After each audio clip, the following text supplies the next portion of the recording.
Ei, pessoal, bom dia, boa tarde, boa noite. Mais uma aula de Sociologia Geral e Jurídica. E hoje a gente vem complementando o que eu falei que a gente ia estudar com mais atenção nessa aula.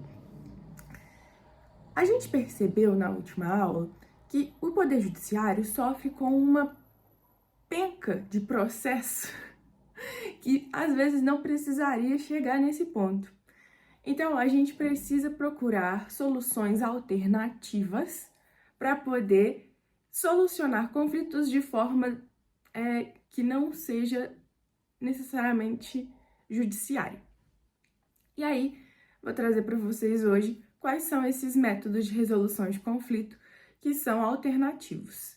Nós vamos estudar 3 métodos: a mediação, a conciliação e a justiça restaurativa. Começando então pela mediação. Na mediação, a gente tem uma terceira pessoa que não é um juiz, que vai auxiliar naquele debate entre duas pessoas. Essa terceira parte vai ajudar as duas partes a dialogar para buscar uma solução. Essa terceira pessoa não vai decidir quem está certo e quem está errado. Vai tentar facilitar a conversa, ajudar a identificar os interesses de cada parte e tentar encontrar, junto com aquelas pessoas, uma possibilidade de solução para aquele problema. Então, geralmente, em uma mediação vai acontecer tipo assim: tem um pé de manga no meu quintal, só que o pé de manga cresceu e as mangas estão caindo no terreiro do vizinho. E o vizinho tá bravo porque o cachorro dele pega a manga e faz maior sujeirada, e ele quer que eu corte o pé de manga. E aí eu vou falar que o cachorro dele que tem que ser treinado, e ele vai falar que o meu pé de manga que tá invadindo o terreno dele.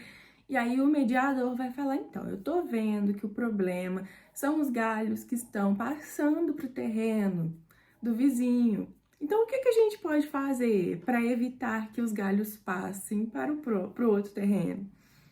É isso, gente, sempre tentando racionalizar, porque as pessoas chegam com muito estresse, né? E quando a pessoa tá estressada, ela não pensa direito. Então, na mediação, as próprias partes vão participar da solução.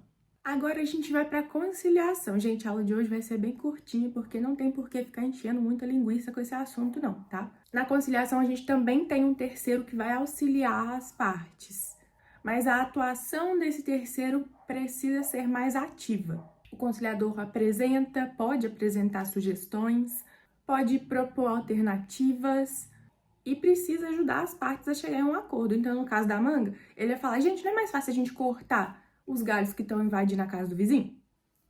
E aí, as partes vão falar se concordam ou não. E vocês estão vendo que é bem parecido mediação e conciliação? O que vai ser de diferente entre os dois? Na mediação, o terceiro vai facilitar o diálogo. Na conciliação, o terceiro vai participar ativamente do diálogo. E aí a gente tem a justiça restaurativa, que sai um pouquinho desse cenário.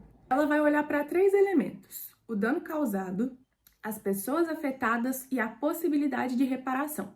Não é sobre perdoar ou deixar de responsabilizar alguém. A proposta é fazer pergunta: quem que foi o prejudicado com essa situação? Qual que foi o dano? Como que tal pessoa foi afetada? E como que esse dano pode ser reparado? E o que a gente pode fazer para evitar que isso aconteça novamente? Então, o foco não vai estar na punição, mas na responsabilização e na reparação. Então, vamos imaginar que um adolescente fez alguma coisa que prejudicou alguém. Deixa eu pensar. Um adolescente riscou o carro de uma pessoa, do professor, porque o professor pegou ele colando e arrancou a prova dele. Em uma abordagem tradicional, as pessoas só perguntariam assim: o que deve acontecer com ele? O que a gente vai fazer para punir esse tipo de atitude? A justiça restaurativa vai buscar um contexto. E aqui a gente vai focar mais naquela pergunta: e o que a gente pode fazer para evitar que isso aconteça novamente? Vocês podem reparar que o diálogo, seja na conciliação, na mediação ou na justiça restaurativa, é elemento essencial. Então, uma terceira pessoa treinada vai trazer essas pessoas para poder conversar, Às vezes não vai ser só a pessoa que sofreu dano, a pessoa que causou, às vezes vai ter mais um membro da comunidade, vai ter pessoas ali interessadas em ajudar aquela situação. É muito comum a gente ver realmente em ambientes escolares, tá? Para resolver o bullying, a gente vai trazer as duas partes. Como você se sente quando ele te chama disso? E a outra parte vai entender o lado, né, da pessoa que tá sofrendo bullying. Gente, se tiver barulho, é o circo que chegou aqui na cidade. Desculpa. Então, deu para reparar a diferença entre as três, mas vamos revisar, porque a aula já tá muito curta. Vamos falar só mais um pouquinho. Se eu falar numa questão de mediação, vocês vão lembrar de diálogo e facilitação, porque o mediador vai facilitar que as partes se entendam e elas mesmas busquem uma solução. Se eu perguntar alguma coisa de conciliação na prova, vocês vão pensar em negociação e acordo, porque o próprio conciliador pode auxiliar ali, apresentando sugestões para as partes. E na justiça restaurativa a gente vai pensar em dano, responsabilização e reparação. A gente vai tentar reparar os danos e reconstruir aquelas relações que foram prejudicadas com aquela atitude. E é claro, gente, que na prática existem várias outras regrinhas, né? Tem inúmeros outros exemplos que eu poderia dar, mas não acho que cabe aqui. E por que tudo isso é importante para a sociologia jurídica? Porque isso está relacionado diretamente com a forma em que a sociedade lida com seus conflitos. E mais uma vez mostrando como que uma sociedade que dialoga é uma sociedade que cresce junto, é uma sociedade que se beneficia daquela cumplicidade.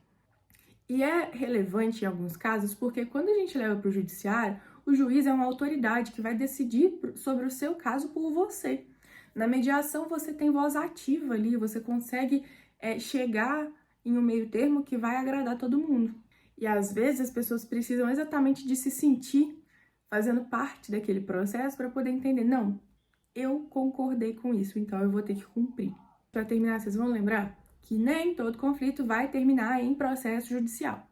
O poder judiciário continua sendo essencial, mas a gente tem que buscar desafogar para ele ser mais veloz. Resolver conflitos através do diálogo não é de maneira alguma uma coisa ofensiva para o direito. Tem muito advogado que se recusa a fazer acordo. Não, quero resolver lá no processo.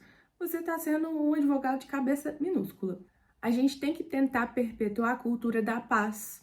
E procurando de forma adequada, o direito ajuda a construir soluções, mesmo que não seja através de um juiz. Então é isso, gente. Qualquer dúvida, vocês já sabem, só olhar na descrição, meu e-mail tá aí. E até a próxima!